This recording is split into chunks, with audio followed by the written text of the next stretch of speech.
The Future of Teamwork is a Leader production. Subscribe today and never miss an episode.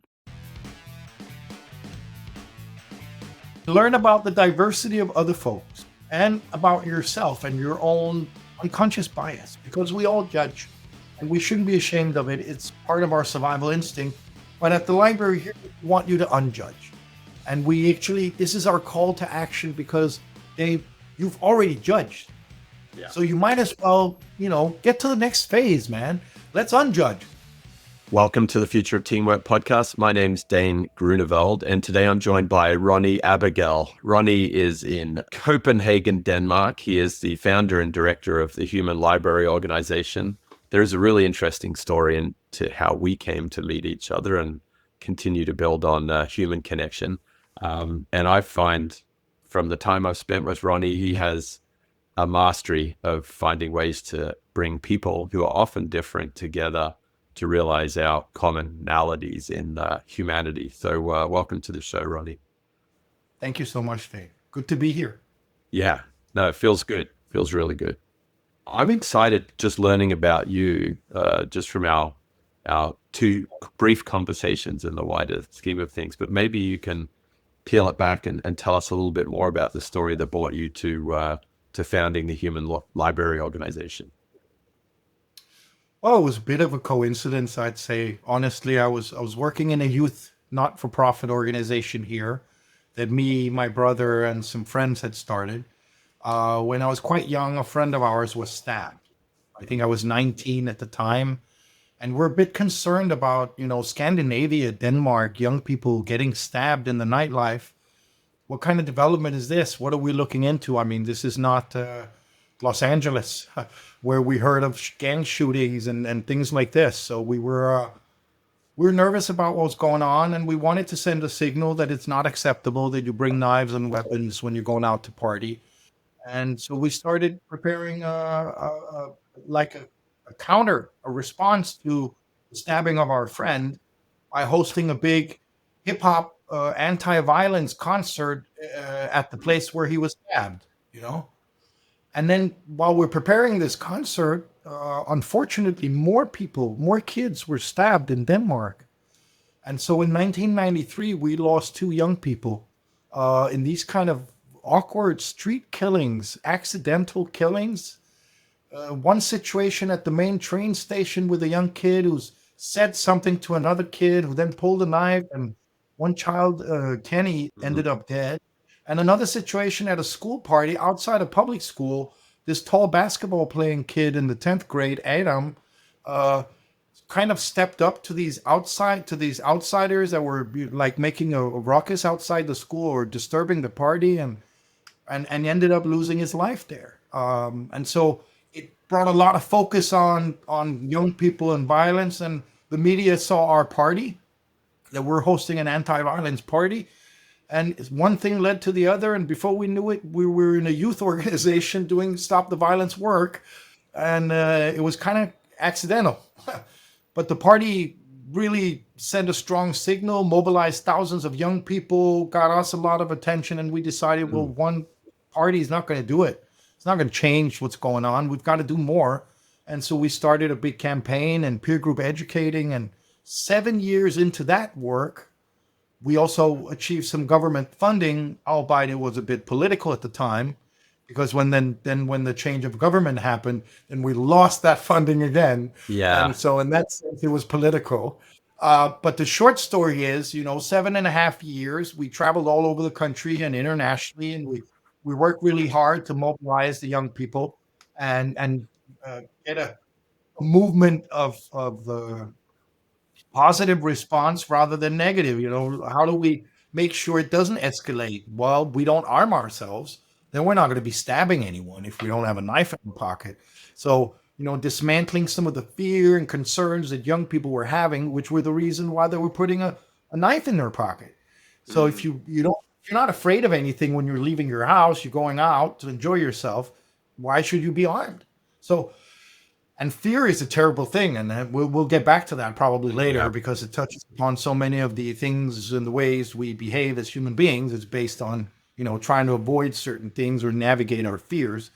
But my point was, 7 years into the work, we really started to think we understood a lot more about the dynamics of violence and why violence occurred and the different scenarios where it happened and why would some situation end up with, people that are impaired for life because of the beating they got with somebody they didn't even know in a drunk situation or and so we try to work and figure it out that sometimes we thought, at least our theory was, that in some conflict situations, if you already had a previous negative perception of the other person's group, where you thought they belonged, say, let's do the music categories because they're easy to navigate. Say you were one of the people listening to death metal and you're really heavy into the scene and you got the outfit, the hair, everything, you're living the lifestyle. And the other person represented hip hop, baggy pants and hoodie shirts and caps and beanies and whatever, and maybe dreadlocks or something. But anyway, a clash of youth cultures and subcultures, and maybe you thought hip hop was kind of whack. And so it didn't help that this guy was provoking you, also represented a group that kind of didn't appeal to you, that you had a negative perception of. So our theory was, if we could diffuse some of those negative perceptions, then if it came to physical conflict, we wouldn't get so aggressive and so serious about it because we had a positive relation.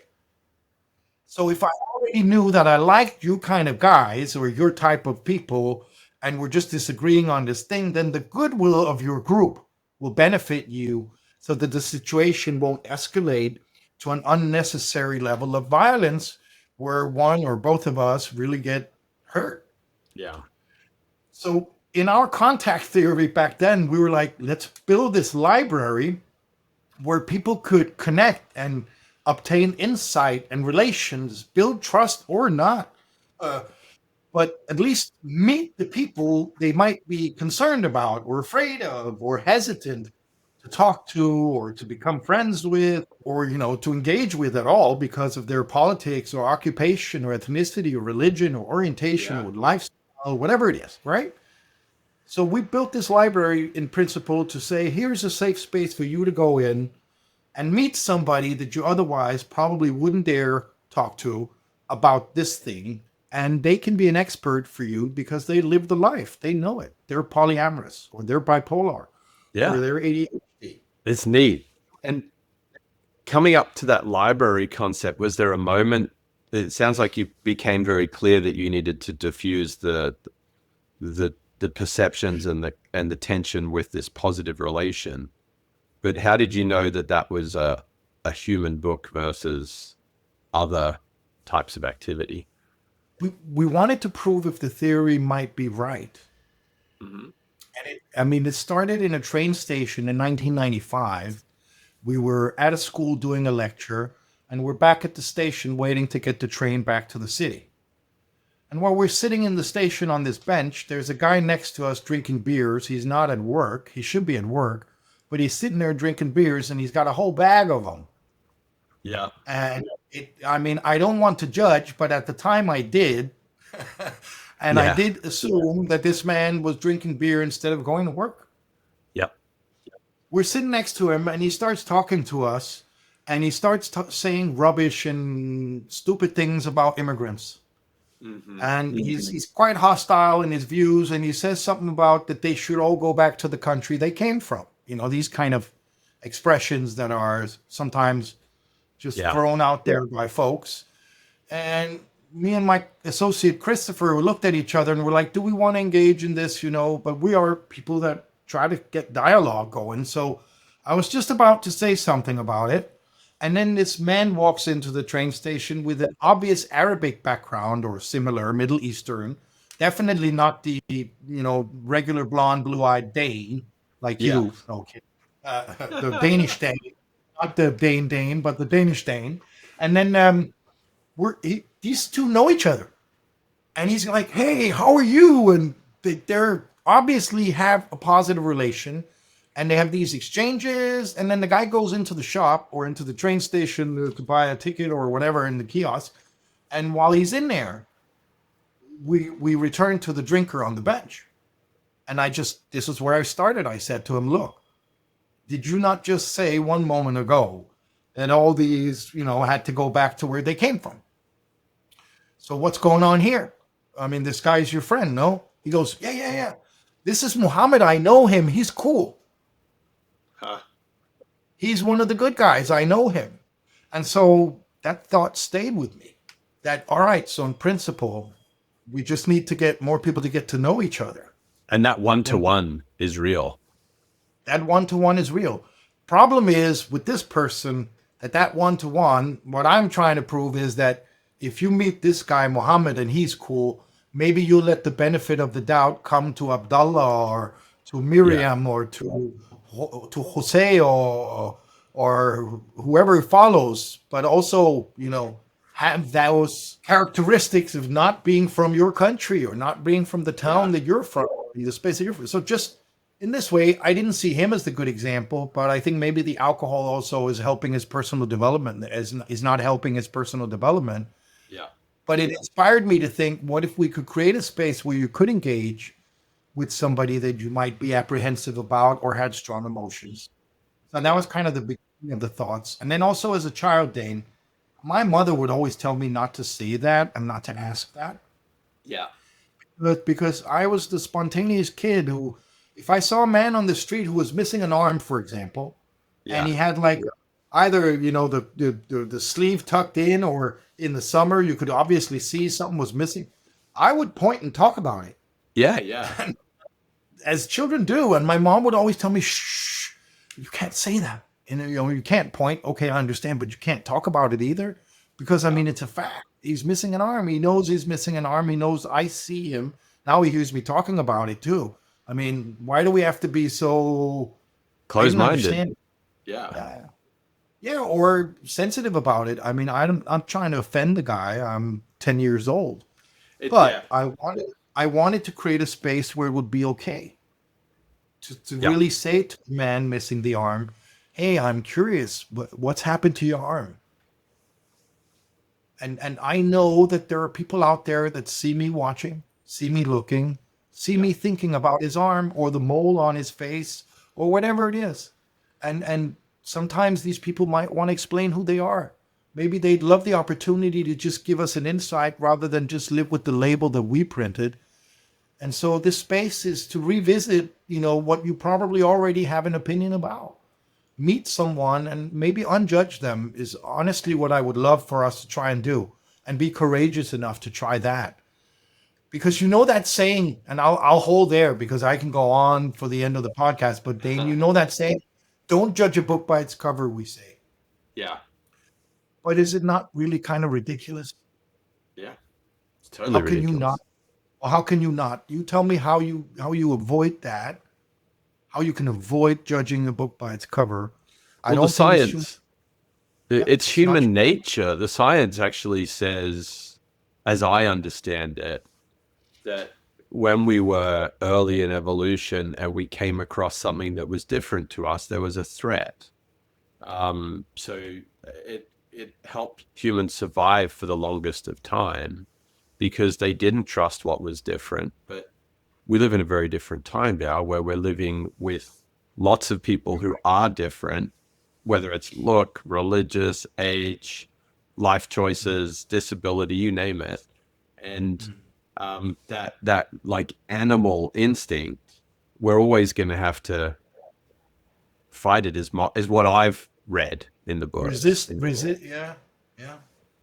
Animal instinct, I like that. I like that you call it an animal instinct because I've never said that about it.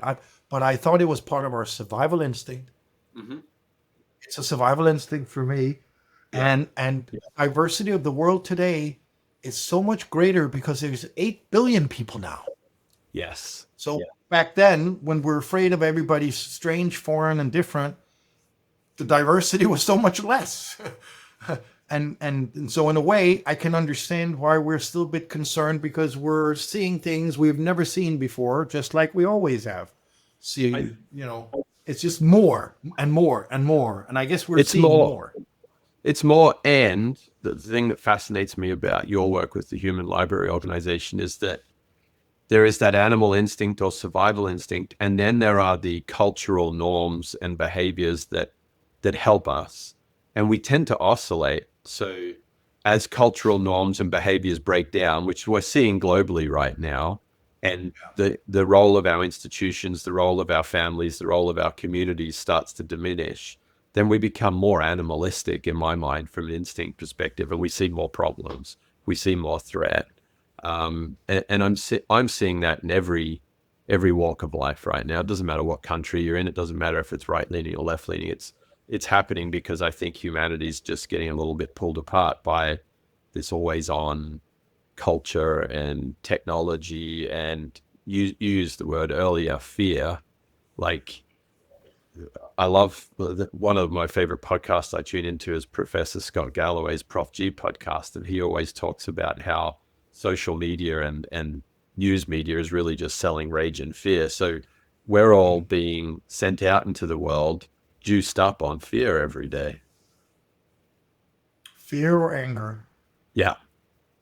I think fear breeds anger. So I think they're one and the same in many ways. True, but sometimes fear can be more natural thing, in the sense that I fear what's going to happen in the future without having a specific source of the. I can't. It's beyond my control, and it's beyond any individual's control. But what will happen with Ukraine and Russia? I might fear how this is going to impact me, but I can't do nothing. Sure, I could blame Putin, or I could blame Zelensky, or I can. But the continuous fear of somebody in my vicinity will turn to anger. If they're that close to me, yes, that turns to anger after a while, because you can't live in that fear. You're going to get angry with the cause or reason for that fear, or try to exterminate it. If it's an animal or a wolf or something in your neighborhood causing terror and you're going to try and protect yourself anyway. We're being very protective right now. You're right about that. We're being very protective, and maybe feeling more under threat culturally and than maybe ever before.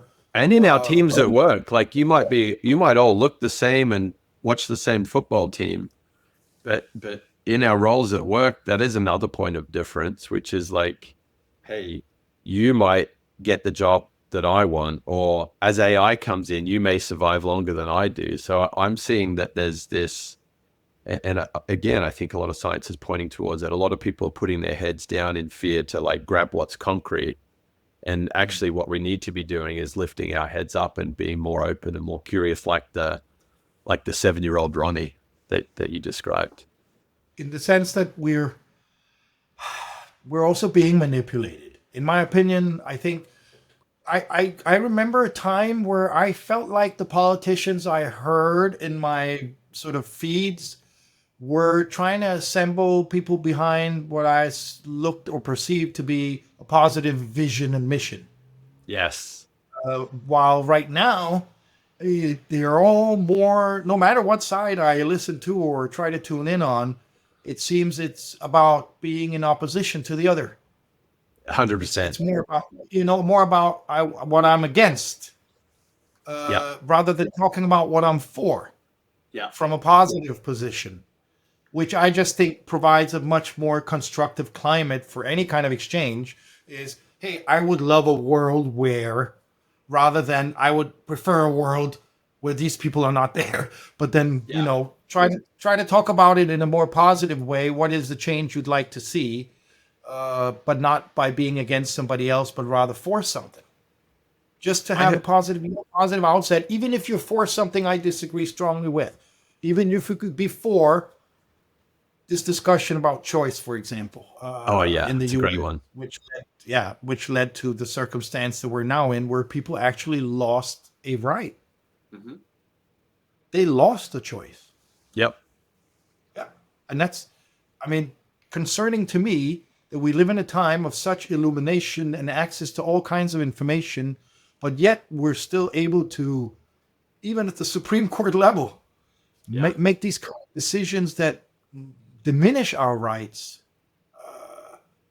And it's conflicting with my train of thought and what I see democracies. And of course, we can't be unlimited free. We'll hurt the climate and the planet. We're doing that already. We need to contain, restrain ourselves, and there need to be a lot of laws and rules in place. But this kind of law with these kind of personal choices is what I considered the personal freedoms. Mhm. I assumed they were stable and Me too. chopped in granite almost. They're not. And what concerns me now about the time, actually, whether you're in my workplace or where it is that I'm not sure that we even see things that we're even on the same planet, kind of, because if you get your information from the wrong sources, then it would almost be like we're not. I think you're absolutely right. It's a scary statement, Ronnie, and I think you're absolutely right in that. I had Maggie Jackson, who wrote the book Uncertain, on a podcast with me, and she was saying with AI now that the gap between question and answer is shrunk. People just take whatever they're served with AI, and actually that's driving a huge amount of fear, a huge amount of, in my mind, I think we're seeing a lot of depression coming from this, a lot of fatigue, because people are being served up stuff that doesn't necessarily have context, and there's a lot of dissonance between what they know of history, what they may know of when they grew up, what they know of other friends, and then this is happening, and it's tough. It's noisy. I'm conscious of keeping AI completely out of the human library, and it's not because I think AI cannot help in certain places, but I'm also seeing people logging on to services.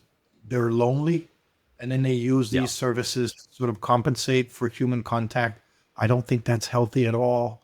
It's something also that concerns me, and why I'm trying to ramp up our message and give more people access to real connection, to meet that person. Yeah. Don't go for the AI answer.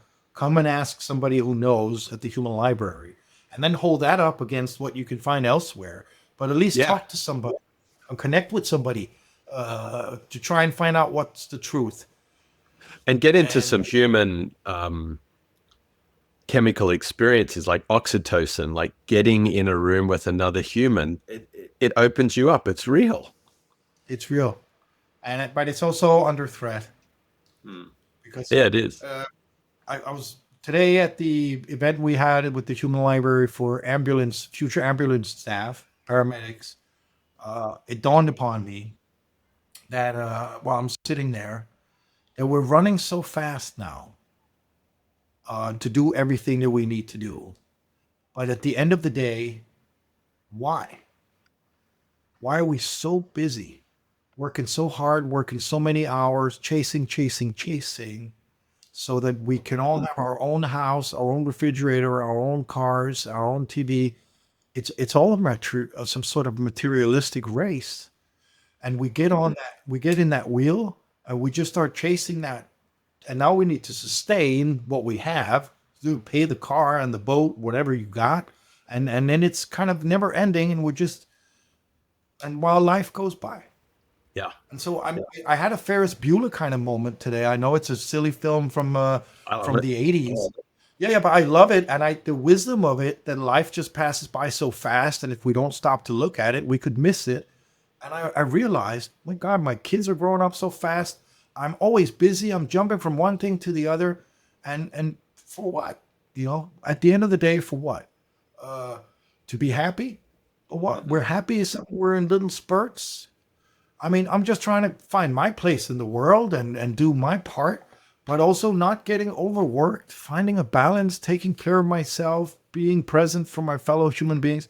I feel I'm being a little bit stressed and pulled by everybody. Everybody wants my Yeah. attention. I remember this. I got to do that. And so, of course, it's a big ask when I ask you to spend 30 minutes coming to the human library and to talk to a stranger. But I bet you that those 30 minutes will stay with you much longer than whatever series you were streaming, whatever last episode you saw. And I don't underestimate the impact of podcasts, or I wouldn't be on this one either, because they're very powerful, because we have time to dive into things. But at the same time, it still is not as powerful as if we were sitting together. Oh, I agree. There's something, I listened to another podcast the other day, Ronnie. It was really interesting. It was talking about the origins of the hospitality industry. So today we think about hospitality, we think about hotels and restaurants. But it was like, well, if you go back, some several hundred years, hospitality was what you did when a stranger walked into your village or your community. You would welcome them into your house, clean their feet, feed them, tell stories, share stories, ask about what was going on. And so hospitality was actually a way of conveying information and knowledge and energy and excitement once upon a time. And there's a good example of like where in human history we've been able to create social norms that scaffold good human behavior. And that's what I hear when I hear about your human library events, is that you're kind of harnessing some of that old world hospitality too. Absolutely. Giving free and honest access to transformative learning through the information we exchange. Yeah. And it's all based on your curiosity and courage. What is it you'd like to know most from this stranger that you invited in? Yeah. What news are you interested in? Because we can't talk about everything, but what you're most interested in, they'll oblige you. I heard this thing from one of our friends in Canada, Nadia Ferrara, and she talked about in the past when the original, let's say, the Native Americans would see those new people arriving out on the horizon. She described to me they were not concerned because they were so small, but as they got closer, they grew bigger, and but they had underestimated the threat because they were not concerned because they were small people. Yeah. By the time they got there, it had a great impact. So I think we as individuals, we can underestimate our individual impact, but and feel insignificant and like get into the treadmill. But we can also make a decision that we do want to matter. Yeah. We do want to make a difference to the people we're around, to the time we live in, and be humans again. Because I miss the humanity. I lived in a neighborhood where everybody knew each other. I grew up in a place where people from the third floor would shout out the window if we kids were doing something wrong on the street. We were socially regulating and taking responsibility for each other. And if somebody needed help, people would step up and try and help. And now we're all individualized and compartmentalized and fragmented into little segments and groups that are being lobbied. And where is the unity agenda? And so, It's, I mean, it's where a, is the it's a good point. People ask me often, and I want to come back and actually dive into a human library here in a moment too, but people will often ask me, what's my definition of a team? Like, does everyone have to wear the same jersey? Is everyone on the same payroll? And our research is suggesting most people belong on 5 to 7 teams in their daily work, and then they're on teams in the community. So your story of people on the third floor shouting down is interesting. My emerging definition of a team, just in abstract from all of these conversations I get to have, is it's a group of people who have a shared objective and connect to do some work towards that objective. So in your community example, our shared objective is we want a safe and healthy environment for our families to live in. And the way we connect isn't through tasks necessarily. It's keeping an eye out. It's pointing a child in the right direction. I saw a father yesterday who was approached by a child that wasn't his and said, "Can you open this for me?" Because they were having trouble opening their drink bottle. And he opened it and he gave it back and he said, "I bet your parents would appreciate it if you said please and thank you." And I thought it was such a wonderful steer, right? But people don't do that anymore. They don't. Well, I don't want to talk about the youth and my expectations towards the youth. Yeah. I want to. I'd rather say that I'm often ashamed of myself for expecting of the youth what I probably shouldn't be. Yeah. Because Because we honestly, haven't. yes, but we've been sort of a little bit brainwashed by our families, maybe, but the Mhm. norms that I grew up with have changed. Those are not the norms anymore, and I think please and thank you are very important. I've always taught my kids that. I think Yeah. they're good at it, but when they don't do it, I've stopped getting upset. If they don't do it when my mother brings them presents and stuff, then I can get upset. But if it's Yeah. just me, I'm now used to the fact that they take me a bit for granted. Yeah. Yeah. And Yeah. so adults helping them is a bit what they're used to, you know. Maybe we did too much also. Maybe we should teach them how to open it rather than open it for them. And I think that's empowering them more than solving their problems, which has been my mistake as a parent too. Even with my staff on my team, sometimes I had to learn the hard way that rather than leading from the front, I should be leading from the back. And but I was such an energetic and visionary, and I know the path, and I know what we got to do, and everybody come behind me. No, no, no, no, no. Come on, stop that. Go behind, empower those people to do it, so you can multiply, and then lead from the side for a while. Lead from the front only when necessary, and then from the side to make them, give them the confidence, and from behind because they're ready for it. So I think being able to shift that position when necessary and take responsibility and giving the responsibility away, like my little baby, because I created this sort of. But hey, I see people in South Korea take ownership in a different way, Hong Kong, Australia, and Perth, uh, and I love it. And they can't all do it just like I would do it, but they do it the way they see it right. And I try to guide them and inspire them and be okay that they not necessarily end up doing it like I do it.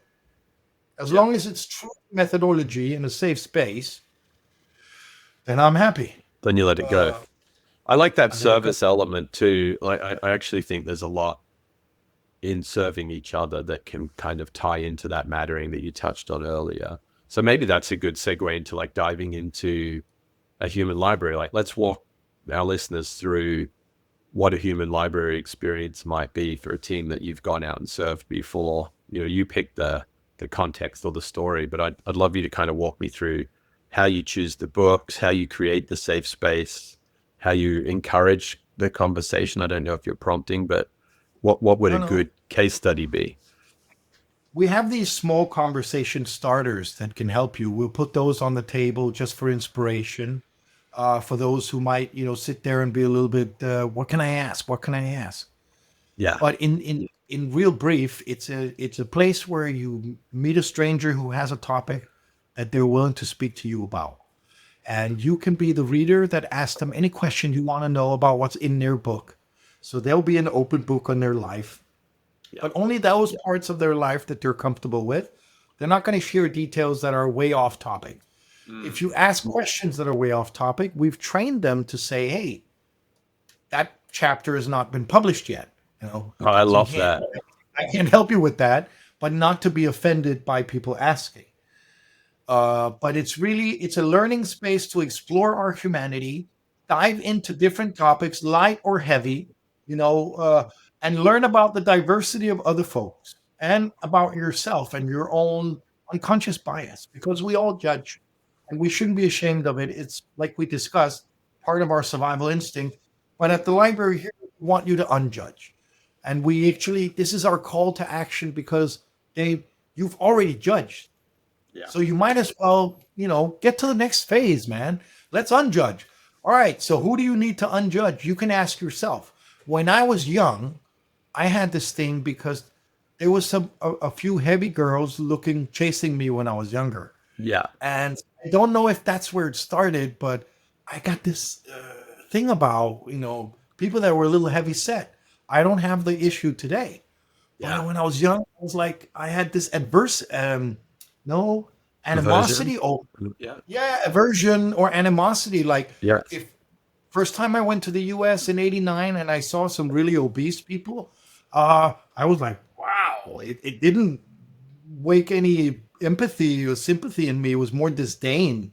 Like, why'd you eat so much? Or I judged them very hard. I was also young, but I just had this thing. It triggered me.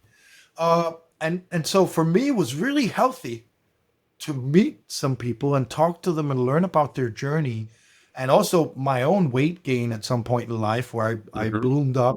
I lost that weight again, but I also realized a lot of things about being overweight and, could feel ashamed about how I felt and how I've been. But it's part of my human development. It's part of my journey. And I think none of us should be ashamed of the fact that we can't love and appreciate everything and everybody. And that's not why we're here. But we're stronger humans for taking responsibility for some of these things, especially when we see that it's limiting us. Because who are you really punishing long term by deselecting, engaging with people that are obese? Correct. I mean, you think obese people are You're going to be losing more out. lonely? You're the only person losing out. I mean, they'll Yeah. find other friends. They'll employ other people in their company. They'll, engage. So you're cutting yourself off.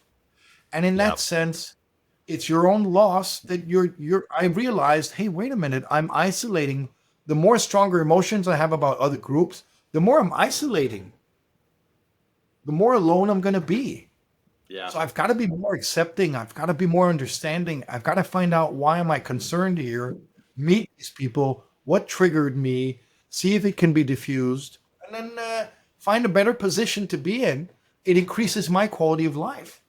If I don't have to walk out Yes. and be afraid of this group any longer, hey, you know, It's interesting. My coach will always say, if I feel, because I often feel either impatience or discomfort very viscerally, right? So if I feel discomfort because I'm with a person who, for some reason, I'm worried about being able to understand, appreciate, engage with, I feel it there. And the two pathways we choose with my coach and I is there a boundary that needs to be set? Is that why I'm feeling it? Or do I need to get curious, right? So an example might be if there's a homeless person that's walking towards me and my family and they look like, they may be a threat to the family. I shouldn't just put my eyes on the ground and walk by without engaging. You know, I should set a boundary and maybe go and talk to them, or maybe kind of walk the family across the street, but don't like bury my head in the sand. Equally, maybe I should get curious. Maybe I should say, hey, how's your day going? Engage with them and actually get a real read on what's going on rather than living in this imaginary moment in the back of my mind. And it might be a totally different conversation. So I find those two tools help a lot. I think personality profiles will give you different preferred reactions to these situations. So That's a good definitely, if point. you're a person, yeah, if you're a person who's not afraid of conflict and not afraid to engage, you're going to look that person who is the perceived potential risk, not threat, but risk, whether Correct. social risk there. You're going to look that person in the eye to examine and find out if there really is a risk. And I'm also a person who has a hard time hiding, if I don't like somebody, or if they're saying something that disturbs me, my mimics or not, I can't mask very well. Yeah. And so I'd rather just be frank with folks and say, hey, what's with this, and it's okay. But that means they feel like they can read me and at least they know where I am, where I Yes. stand. Because I'm more obvious. I hope I try to be, because that's when people are concerned, when they can't read you. That's when they begin insecure. They might like or dislike whatever it is they're reading, but as long as they can read you, at least that gives some kind of, I can navigate. Uh, and that's why I would look that person in the eye. If I felt insecure, I'd walk in the front and shield my family or Yeah. take them across the street. But instinctively, I might take them across the street if I had perceived that there could be danger. I Yeah. might not be curious enough, not if my kids were there and I had real fear. Yeah. So, and also, how comfortable are we if there was a situation to handle that? And I don't want to get in any fights with anybody, but I also Right. don't want them to feel like I am shying away from them. It's a That's tricky one. really, when I feel that, I feel uncomfortable. So I'm very particular to not giving people that feeling if I can. And while that's an extreme example, Yeah. a lot of those things are happening in micro ways every day in our businesses and communities. So how do you then pick which books you bring? Let's say you're working with an organization where they've got very different cultures between their like sales and accounting corporate function and their manufacturing and construction groups. And you're trying to create more connection, awareness, appreciation, mattering across these very different demographics of people in one company.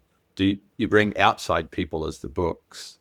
Does it matter Mostly, which ones most, you most, choose? most. It matters which topics we engage. We engage with our clients. We talk to them in detail about what are their focus areas.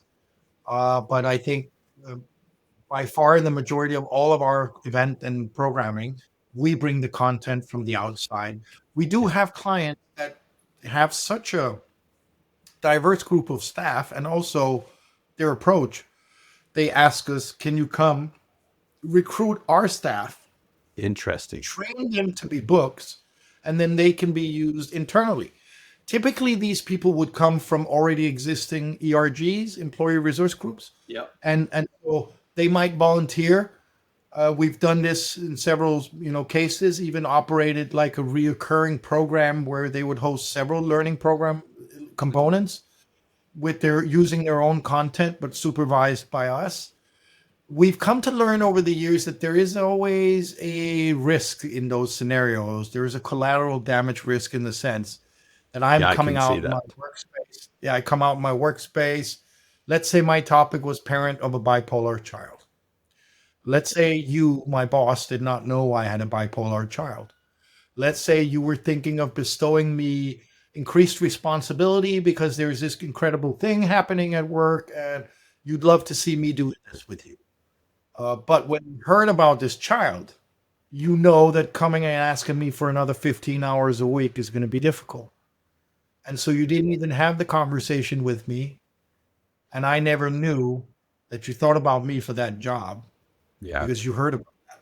So there is some collateral and that I think is important to think about. And that's why we insist on training the staff when they give them to us.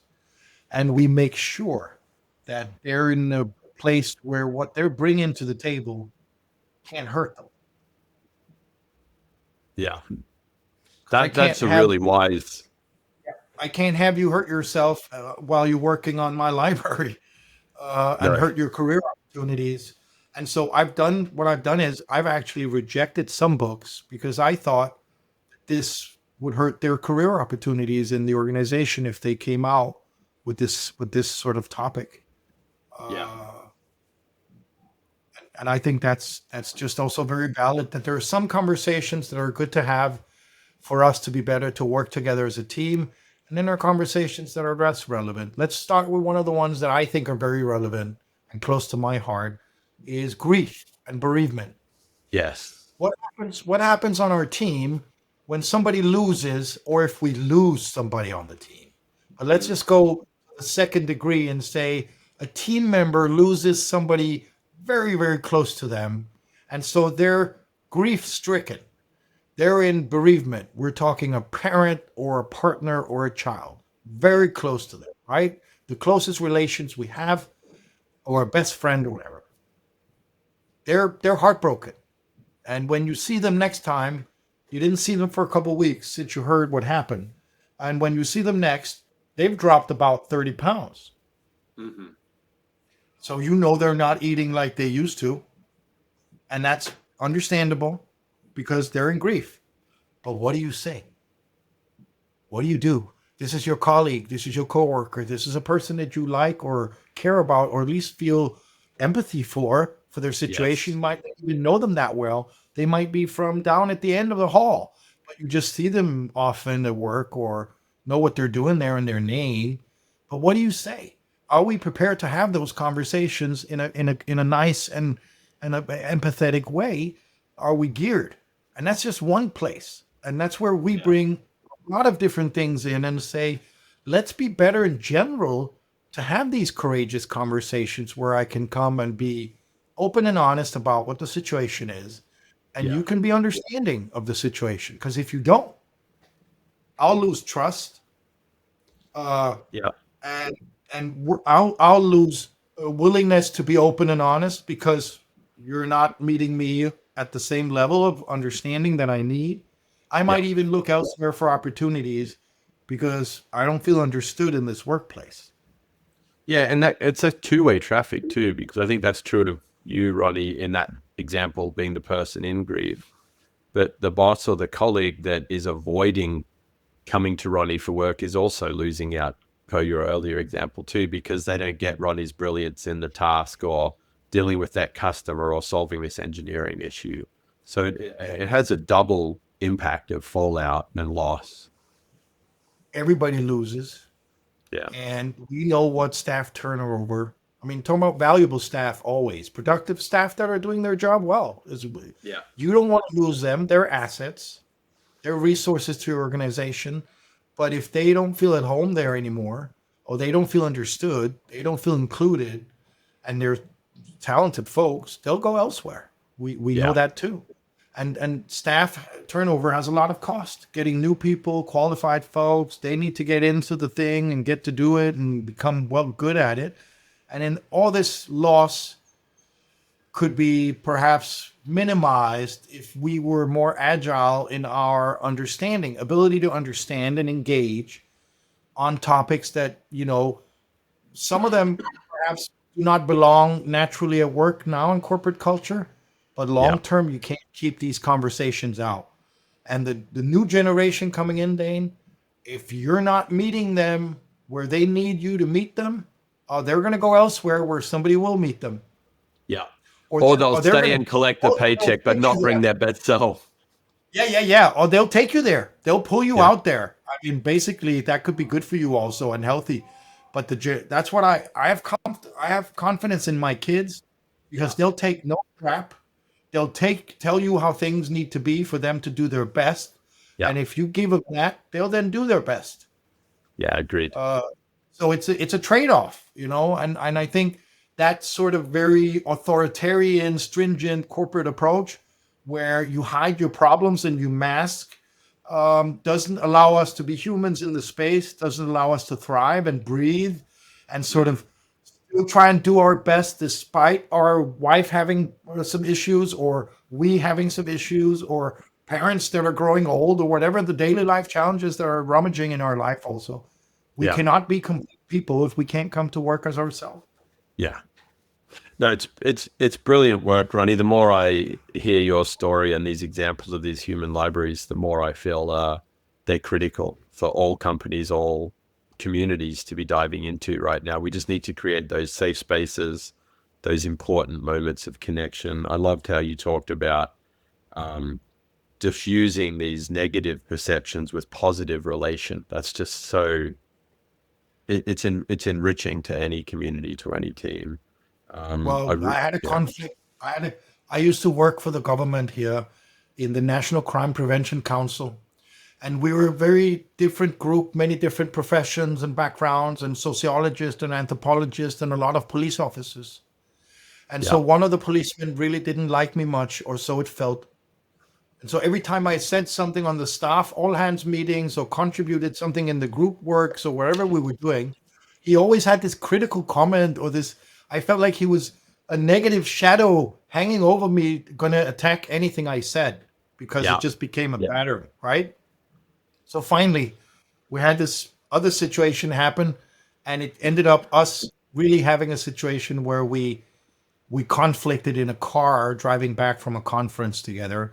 And he was shouting from the back seat, and I shouted back.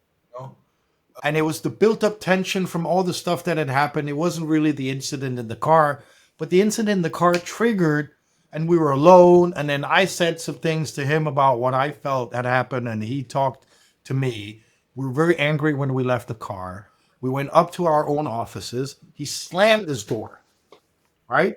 And I went into my space and I thought, oh, gee, damn, wow, that wasn't good. I got to do something. What's the best thing I can do? What do I feel? I feel like, oh, I went too far. I should apologize. That's the first thing I feel. The second thing I feel is, well, he went a bit far too. And if he's a straight guy, he might also apologize. What do I have to lose? Right now, we're enemies.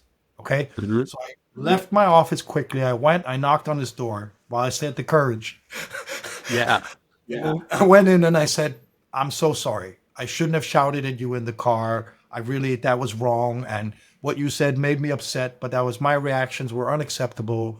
I apologize for that. I hope you can forgive me. And then he interrupted me and he said, you know what? I got to apologize too. Because I also was not okay and that wasn't all right. And I should have done that. We ended up almost getting it into a hug and we had a good chat. From that day on, he was never on my case again. No comments on the team meetings, no negative. In fact, he might ask a question, but from a positive angle, allowing me to elaborate on my point. or he might try to qualify or compliment what I said.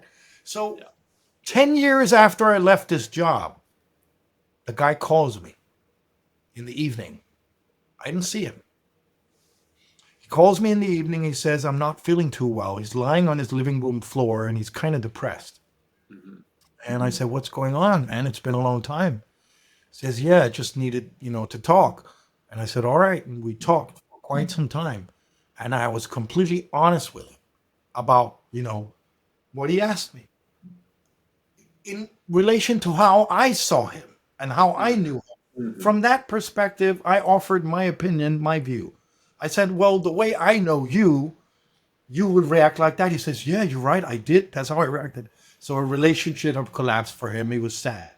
We had over 2 hours talking. And why? Why does a former coworker, they used to be in opposition to me, transition all the way from there to a good colleague, to a respectful colleague, to a co-creating colleague, to somebody who's doing well together, to him calling me 10 years after I left that job just for some personal advice because he knew he could trust me to tell him the truth. Yeah. The trust is huge. Trust is so much, and gaining and protecting and building it is it's what we all should be focusing a lot more on, and offering that to others, investing it in others. And our place is just one example. I'm sure a lot of the work you're already also doing is exploring these same results. But what we want to achieve in the end, hopefully, is better cooperation, better, if it's in civil society, it'll be better quality of life. It'll be more relationships, better understanding, more cohesion. If it's work, it'll be more results, better teamwork, better processes, better mental health for everybody in the space, less stress. I don't know how we get there, but we need to be more open, honest, and authentic in the way we talk about what the challenges are. And our space is one place you can be that in a sort of direct or indirect way where nobody will hold you responsible for what you said or asked about, Which is, I'm excited. I'm excited to put on a couple more of these events with you. I'm excited to collaborate and see more of this work happening. It is the future of teamwork that I'm hoping for, and that's why I put all of my time into this podcast and meeting great people like you, Ronni, to understand what is the little piece of magic, wisdom, or methodology that different people can bring to this kind of fabric that we need to recreate at this point in time. Well, I wish I was a great leader. I'm not. I'm more of a visionary. But I think my greatest leadership skill, if it's any, it's when I have the presence to see the people and sort of validate them so they feel seen and heard. Since I became a leader, a transition to this post, you could say, I think that's been my biggest learning also there, is being better at validating the folks that are there. It makes them better, it makes them stronger. So that's been a great starting point for me from there, because I never got proper validation. And it's powerful. My leadership never got there. It is so powerful, so empowering, and it brings the team together and they know you're there supporting them, believing in them. Just try to create a positive atmosphere and make sure that there's no conversation that's off limits. Is there something you're concerned about? Let's talk about it. Okay, to you it might be a big thing, and the big picture it might not be a biggest thing, but we'll take it. If you bring it to me, I always try to take it serious. And so some of the leaders that talk to me say, well, I'm a little bit laughing when young people come and talk about they feel this and they feel that. I said, look, validate their feelings. You don't have to agree, but at least validate their feelings. This is their reality. This is their life. And that's how they are. And if you deny them that, you're making them wrong. And that's wrong. Yeah. So enabling folks to be themselves at work, give them the space and allow them their curiosities. It's worked wonders for us because we depend on those curiosities to be our library, but that's our strength. Yeah. I love it. I think you also just gave me the name for the podcast of No Conversations Off Limits. So we'll have to check in with Alicia on that. But it's very cool. And if any of our listeners want to find out more about the Human Library and how to potentially connect, collaborate, engage with you and some of the books in your community, how do they find you, Ronni? Well, then can always reach out to us through our website, humanlibrary.org, or any of the social media channels where we are available. We're also, depending where you're located, if you live in New York or in Los Angeles or San Francisco or Muncie, Indiana, or Hong Kong or Perth, Australia, or whatever, then we have a local chapter where you can get involved. So there are many types of options. We're also available online. I think the more the merrier. The more we read, the more we learn, the wiser we get, the bigger the benefit for everybody. Yeah, that's awesome. Well, thanks for doing all this great work, Ronni. I'm glad that we're connected, and I'm looking forward to the future with you. Me too. Thanks, Dane. Thanks for having me. Just a quick note before we go. The views and opinions shared in this episode are those of our guests and do not necessarily reflect the views of the host, Dane Groeneveld, the Leader Group, our patron Huddle 3, or our partners and affiliates. Any scenarios discussed are for the purpose of fueling creative thinking and conversation, and should be viewed only in this context. Dane, Leader, our sponsors, partners, and affiliates do not endorse any guest or any organization they may be associated with. It's important to remember that every workplace is as individual as the people within it. Our recommendation is to always seek solutions that are specifically designed to help serve your team's unique needs. And to this point, please know we're here, ready to help you find the best way forward, no matter where your starting point is. You can connect with Dane or myself, Alicia McCraw, on LinkedIn or via the links contained in the show notes. Thanks again for tuning in. And hey, if you think someone in your network would benefit from this episode, feel free to share it or give us a 5-star rating. Those 5 little stars really help us reach more curious people like you. We'll catch you next time on The Future of Teamwork.